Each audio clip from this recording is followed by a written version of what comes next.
Muy buenas tardes. Nuestro modelo educativo fue pensado para un mundo que ya no existe y que es incapaz de adaptarse a las nuevas realidades surgidas a raíz de la revolución digital.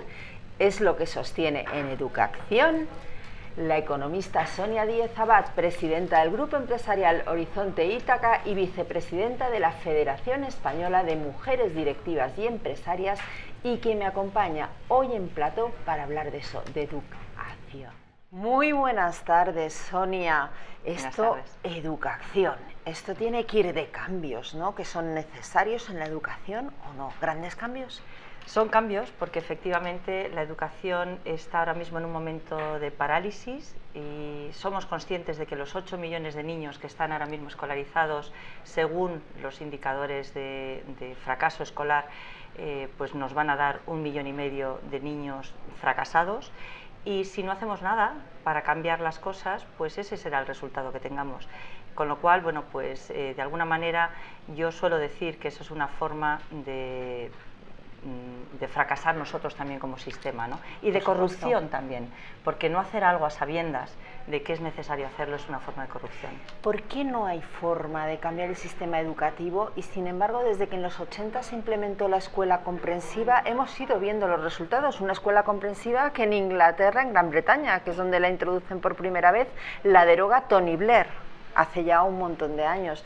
Y ahora encima con la revolución digital, los chicos que procesan la información de forma diferente a como la procesamos los nacidos antes del 74, inmigrantes nativos digitales, ¿por qué no hacemos esos cambios para que los chicos realmente participen y se motiven en la escuela? ¿Qué es lo que está pasando?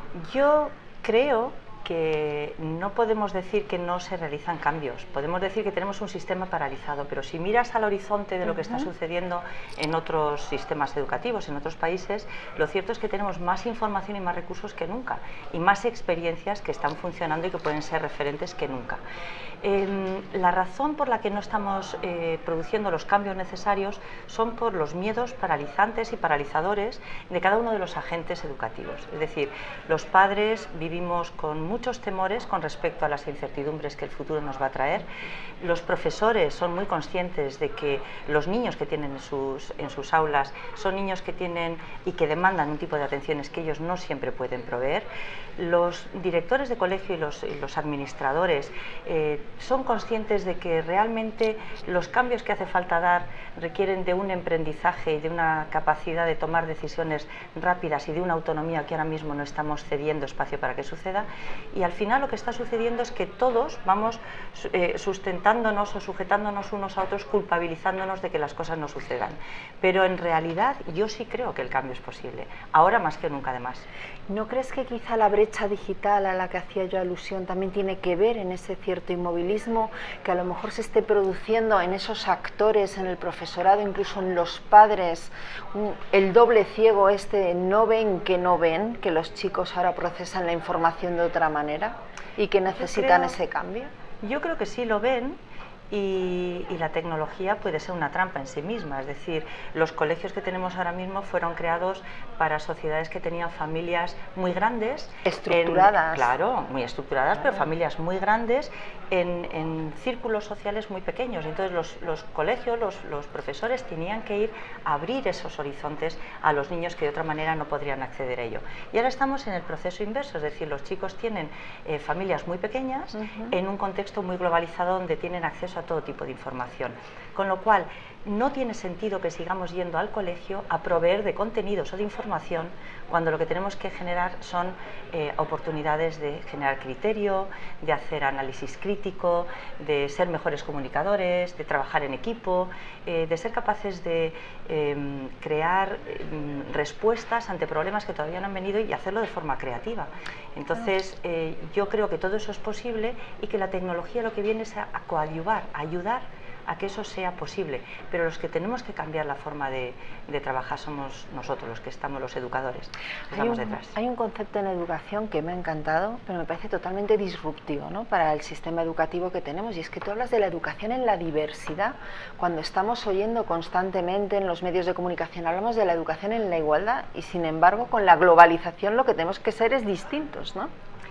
no tengamos la menor duda de que los retos que nos vienen por delante, que es una de las cosas que nos paralizan y a los padres nos da mucha preocupación, va a sostenerse en lo que cada uno de nosotros seamos capaces de hacer con ese entorno que está todavía por crear. Entonces, desde la homogeneidad no se puede emprender algo nuevo, no se puede cambiar un paradigma haciendo de forma repetitiva lo que hemos venido haciendo durante pues todos los años y los 2 siglos que llevamos de historia de este tipo de escuela, porque no llevamos más. La sociedad y la humanidad se ha estado criando y formando y educando a lo largo de toda su existencia, y la escuela actual solo tiene 2 siglos de existencia, con lo cual tiene que haber otras formas de hacerlo. Los padres delegaron la educación en los 80 en los colegios, es lo que está sucediendo, y una de las críticas que haces en el libro es también a un cierto profesorado inmovilista, ¿no?, que le cuesta mucho reciclarse y que es muy poco dado a los cambios y a la diversidad. Lo dices así, literalmente, poco dado a los cambios y a la diversidad. ¿Cómo concienciamos a esos profesores que realmente tienen que cambiar quizás su proceso productivo, diría yo, ¿no?, en las aulas?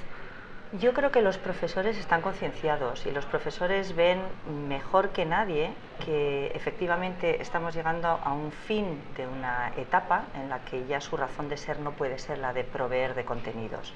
Y ahí es donde se produce un cierto desequilibrio, es decir, el profesorado necesita ahora más que nunca un acompañamiento fundamental. Entre otras cosas, el último informe de la OCDE dice que la primera razón o la primera causa de poder analizar cuál es la previsión de éxito de un chico en la escuela es la procedencia de su familia, con lo cual hay que atenderlo, y la segunda, la calidad del profesorado que tenga.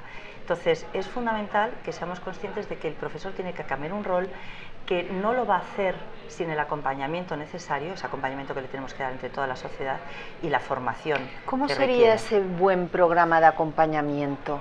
Hombre, yo creo que el profesor tiene que tener una buena formación inicial y luego tiene que tener una evaluación de sus competencias al frente de una clase. Eso no se puede hacer si las aulas siguen siendo espacios cerrados donde lo único que hay es un solo profesor al frente de un grupo de alumnos. Y así es la vida profesional de los profesores de educación primaria y secundaria. Entonces tendremos que tener esas aulas abiertas a que sean espacios transparentes para aportar orientación y apoyo y recursos a los profesores que están al frente del aula. Dices que no solo hay que revisar el currículum académico, que claro, va siendo necesario, sino también la metodología. ¿Qué es lo que hay que cambiar en la metodología? Mira, si queremos tener personas que sean capaces de pensar de forma crítica, lo primero que tenemos que hacer es darles oportunidades de que lo hagan. Y para eso tenemos que tener un currículum académico que marque unos mínimos y unos contenidos que hay que aportar, por supuesto, pero tenemos que tener un currículum experiencial. Es decir, la educación integral tiene que ser una experiencia. El gozo de aprender algo, de ser consciente de ese momento de decir eureka, ¿no? Lo he entendido y esto ya es mío.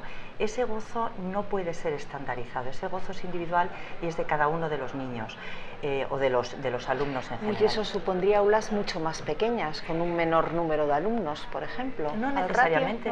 Pueden ser aulas más grandes, con un mayor número de profesores y con distintas actividades sucediendo simultáneamente. Ah, bueno, esto también lo dices, y distintas edades incluso. Sí. Lo que quiero decir es que no hay un estándar para una forma de educar. Hay que tener muy claro hacia dónde vamos y a partir de ahí cada colegio, que es como una mini sociedad, tiene que tener la autonomía suficiente y la capacidad de determinar cuáles son las mejores herramientas y los mejores recursos para cada una de las situaciones que necesita. Para finalizar te preguntaría, ¿qué es lo más urgente que tenemos que reformar en la educación? Lo más urgente es hablar de educación. Es decir, en ¿No este se habla? momento no hay debate educativo. Estamos viviendo un momento en el que todo el debate educativo nos lo llevamos al campo político. Hablamos de cosas como si la clase de religión sí o no, o la hora complementaria o lectiva, y eso no trasciende al niño, eso no cambia la condición de bienestar del niño.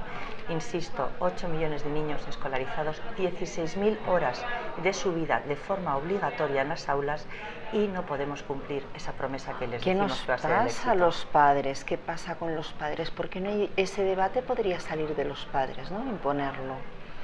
Bueno, yo es que se les dijo que delegasen toda la educación en el colegio, porque esto se les dijo en los 80. y a lo mejor se lo han creído y es más cómodo, ¿o qué está pasando? ¿Por qué? A ver, para un mundo previsible tenía todo el sentido que el Estado Claro. asumiera la única responsabilidad, es decir, tú sabes dónde tienes que llegar y entonces, bueno, pues marcas un itinerario que sea válido para todos. Académico. Para un mundo imprevisible y lleno de oportunidades, pero también de retos, no tiene sentido. ¿Qué es lo que pasa? Tú me preguntas por los padres.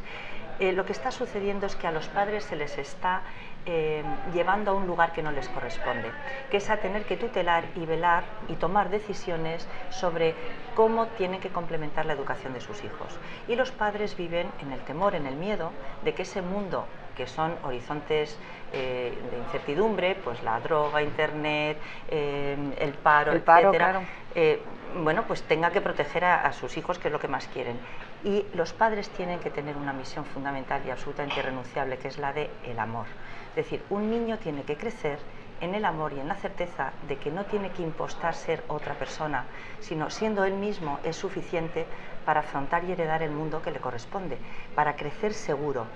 Entonces, una de las cosas que deberíamos de hacer es apoyar a los padres en un momento en el que las familias están sufriendo también más cambios que a lo largo de toda la humanidad, es decir, los últimos 10 años han sido completamente disruptivos en cuanto a los cambios sociales y familiares, y lo que tenemos que hacer es precisamente apoyarles cada vez más para que ellos puedan ejercer esa labor fundamental que es la de tutelar en la aceptación y en el cariño y el amor de sus hijos.